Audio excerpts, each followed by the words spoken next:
Let's look at directed numbers. You're all welcome to my life. What are directed numbers? They simply mean negative and positive numbers on a number line.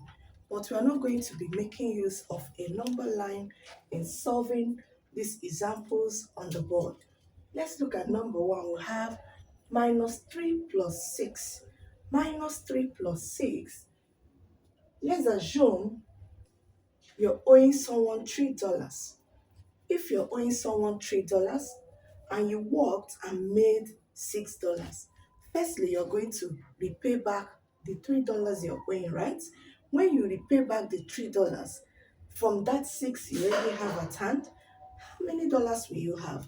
That will be 3. So minus 3 plus 6 will give us 3. And that 3, is it going to be minus or plus?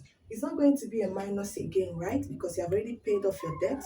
This is your personal $3, so it will be plus 3.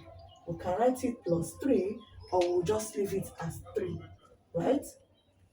Plus 3, or you just leave it as 3 and not with a negative sign. Let's look at number 2. We have two minuses here. Minus, minus. You are owing $7. You are owing what? $7. And because of you couldn't meet up, you had to go and borrow another $3. You were owing 7 and you borrowed another 3.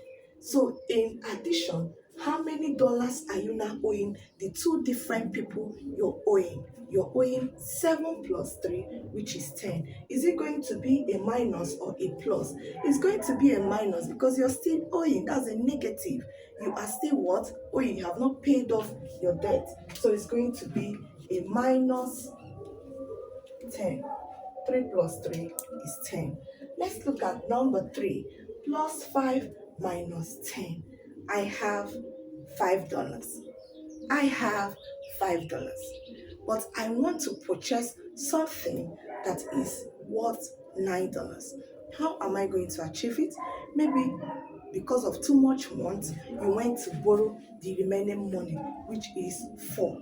How much are you going to add to your $5 to get that 4? Remember, the 4 is not at hand. You went to borrow it. So you're going to have 9 minus 5 will give you 4. You had 5 and borrowed 4. So you have minus 4 as your answer.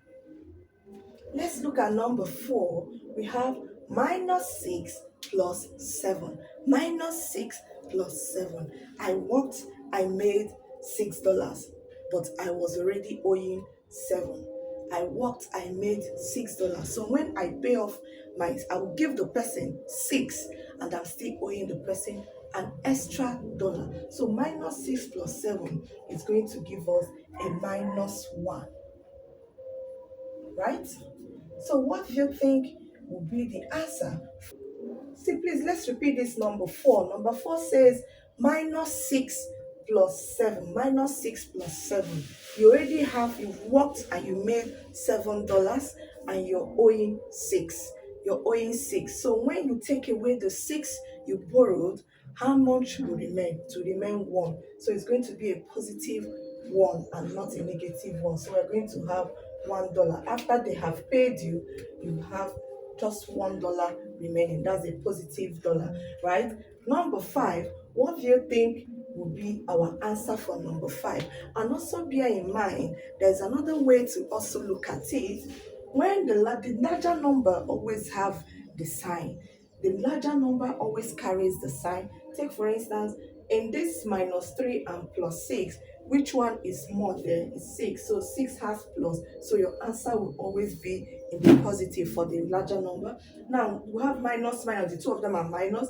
Now we look at this one, plus and minus 9 here. 9 has minus, right? While 5 has a plus. So since 9 is more than 5, it's carrying the negative sign. Bye bye. So hope you understood today's class.